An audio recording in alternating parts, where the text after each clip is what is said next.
Bagi umat Islam, peristiwa Isra Mi'raj merupakan salah satu momen yang sangat penting. Isra Mi'raj sendiri merupakan dua peristiwa yang terjadi pada waktu yang berbeda, bukan merupakan satu peristiwa saja.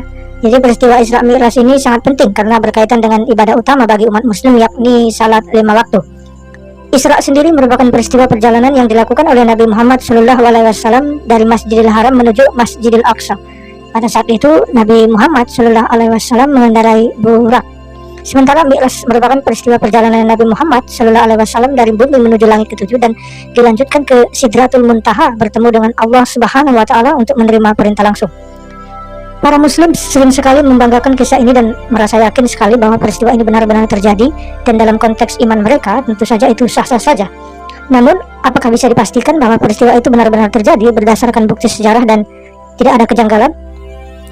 Dari dua rangkaian peristiwa ini, yaitu antara Isra dan Mi'raj, ada satu peristiwa yang bisa kita uji kebenarannya, yaitu peristiwa Isra, karena peristiwa ini adalah perjalanan dari Masjidil Haram menuju Masjidil Aqsa, artinya masih terjadi di bumi ini. Kalau peristiwa Mi'raj ya silakan saja jika mengklaim itu benar. Toh jika ingin dibuktikan pun tentu agak susah, karena itu peristiwa perjalanan ke surga, artinya tidak terjadi di bumi ini lagi. Nah, secara logis untuk membuktikan kebenaran peristiwa ini, yaitu perjalanan dari Masjidil Haram menuju Masjidil Aqsa, maka harus dipastikan terlebih dahulu bahwa pada masa itu di mana Muhammad melakukan perjalanan ini, kedua tempat tersebut harusnya sudah ada. Ternyata berdasarkan kepada fakta sejarah, Masjidil Aqsa itu belum ada atau tidak ada pada masa di mana Muhammad mengakui melakukan perjalanan tersebut. Artinya pada waktu itu Masjidil Aqsa itu belum ada sama sekali. Nah, tentunya ini menjadi sebuah pertanyaan besar. Lalu mengapa Muhammad mengklaim bahwa dia melakukan perjalanan ke sana, padahal lokasi yang dia maksudkan itu ternyata belum ada dan baru ada setelah dia mati? Nah, jika mungkin pihak muslim tidak percaya, silahkan tonton video berikut ini dan saksikanlah bagaimana bukti-bukti itu membantah habis klaim Muhammad mengenai keberadaan Masjidil Aqsa pada masa di mana Muhammad mengklaim sudah melakukan perjalanan ke sana. Saya ucapkan selamat menyaksikan. Pada video kali ini kita akan membahas mengenai Isra Mi'raj bagian yang pertama. Dan pada video kali ini kita akan paparkan sejarah dan arkeologi mengenai Masjid Al-Aqsa. Benarkah Al-Aqsa yang sekarang ini ada di Yerusalem merupakan Al-Aqsa yang sama pada waktu Muhammad Isra Mi'raj? Kita akan lihat pembahasannya pada video kali ini. Ada dua bangunan yang ada di kawasan bekas Bait Suci Salomo yang ada di Yerusalem sekarang ini, yaitu yang pertama adalah The Dome of the Rock atau kubah batu, dan yang kedua adalah Masjidil Aqsa. Awalnya Khalifah Abdul Malik ibn Marwan membangun The Dome of the Rock kira-kira tahun 690-691 Masehi terlebih dahulu di kompleks Al-Haram Ash-Sharif, dan kemudian putranya Al-Walid I membangun Masjidil Aqsa yang selesai kira-kira tahun 705 Masehi.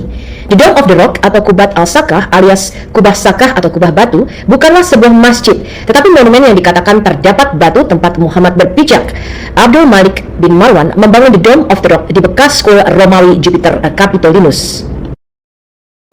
Sekarang kita melihat dulu pentingnya nama kota Yerusalem di dalam Alkitab dan bagi sejarah bangsa Israel. Kota Yerusalem atau Yerusalem adalah kota tua dan terpenting bagi bangsa Israel. Nama kota Yerusalem terdapat di dalam prasasti kuno, antara lain di dalam tablet-tablet Ebla yang sekarang ini kira-kira 17.000 tablet sudah ditemukan, yang usianya lebih tua daripada kitab Taurat kita, yaitu kira-kira tahun 3000 sebelum Masehi. Nama kota Yerusalem juga ditemukan di dalam The Letters of Amarna atau inskripsi batu Amarna di dalam bahasa Akadia. Kota Yerusalem merupakan kota tersuci bagi bangsa Israel, disebut sekitar 667 kali di dalam Perjanjian Lama dan 139 kali di dalam Perjanjian Baru, dengan nama lainnya yaitu Zion sebanyak 154 kali. Disebut juga dengan nama lain Salem, Ariel, Yebus, kota Allah, kota suci, dan oleh orang Arab modern disebut juga dengan Al-Qudsi yang berarti yang suci, dan pernah menjadi kota Yehuda, disebut juga kota Daud. Bagaimana dengan Yerusalem di dalam Quran? Nama Yerusalem tidak pernah disebutkan dalam Quran satu kali pun. Tidak pernah disebutkan bahwa Masjid Al-Aqsa ada di Yerusalem di dalam Quran. Apakah Tuhan lupa akan kota yang begitu penting ini? Yang tentang Yerusalem, Yahweh Tuhan kita berkata, "Sekarang telah kupilih dan kukuduskan rumah ini, supaya namaku tinggal di situ untuk selama-lamanya. Maka mataku dan hatiku akan ada di situ sepanjang masa." 2 Tawarik 7 ayat 16. Jika tidak ada kata Yerusalem di dalam Al-Quran, lalu bagaimana Yerusalem bisa diklaim menjadi kota yang kudus bagi umat Islam, sehingga Muslim mau berdarah-darah merebut Al-Aqsa di Yerusalem? Tidakkah cukup Mekah dan Madinah bagi umat Muslim? Mengapa Muslim masih mau merebut kota Yerusalem?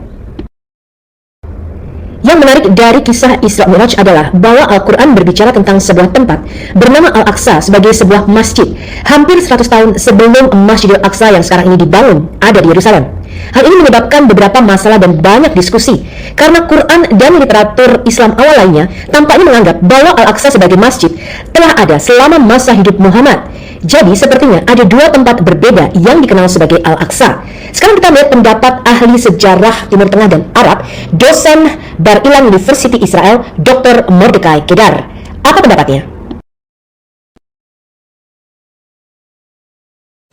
Islam in Jerusalem is a fake news since the 7th century.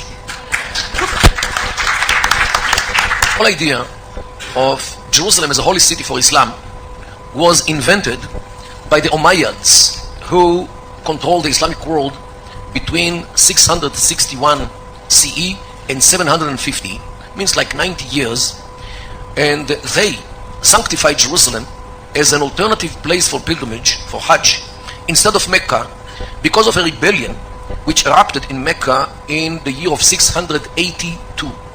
50 years after Muhammad died. So they took a verse in the Quran which talks about the Al-Aqsa Mosque, which originally was between Mecca and Taif, two cities in the Arabian Peninsula, and they actually moved the Al-Aqsa from the Arab Peninsula to Jerusalem in order to give a seal of approval to their decision to divert the Hajj from Mecca to Jerusalem. And this is the whole thing about Jerusalem. And they invented thousands of stories about the sanctity of Jerusalem, including the night journey, the nocturnal journey of Muhammad, which is mentioned in the Quran, as if it was to Jerusalem, in order to show that Jerusalem is actually more holier than Mecca. So the whole thing about the sanctity of Jerusalem in Islam is based on a rebellion, or I would say a struggle within Islam between the center of Damascus and the center of Mecca. So this is the whole thing. It was fake news then. So the Shia did not agree to view Jerusalem as holier than any other city, and for them the third place in holiness after Mecca and Medina is the city of Najaf in the southern part of Iran. Sekarang kita lihat dulu sejarah pembangunan Masjidil Aqsa yang ada di Yerusalem. Siapakah yang membangun Masjidil Aqsa yang ada di Yerusalem? Masjid Al-Aqsa di Yerusalem mulai dibangun oleh Khalifah Bani Umayyah, yaitu Abdul Malik ibn Marwan pada tahun 690 Masehi. Jadi yang dibangun adalah kompleks The Dome of the Rock yang ada sekarang, yang saya tunjukkan gambarnya tadi ya. Karena pada waktu itu Abdul Malik ibn Marwan memiliki seorang musuh politik di Mekah. Jadi dia mengontrol bagian daripada Ka'bah yang ada di Mekah. Namanya yaitu Abdullah ibn al-Zubair, seorang rekan Muhammad yang memberontak melawan Khalifah Bani Umayyah pada waktu itu. Selanjutnya, pada waktu itu ibu kota Khalifah Bani Umayyah berada di Damaskus. Masjid Al-Aqsa Yerusalem, yang sering juga disebut dengan The Dome of the Rock, selesai pembangunannya kira-kira pada tahun 705 Masehi, yaitu pada masa pemerintahan Al-Walid ibn Abdul Malik ibn Marwan, yang hidup kira-kira tahun 674 Masehi sampai 715 Masehi, yang secara umum dikenal sebagai Al-Walid I.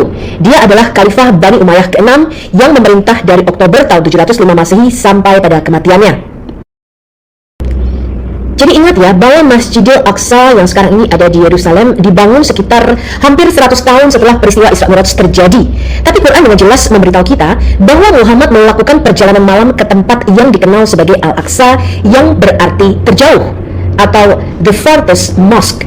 Jika Yerusalem yang dimaksudkan, maka ia akan mengatakan Al-Qudsi, karena itulah nama Yerusalem pada waktu itu, yaitu kota yang kudus.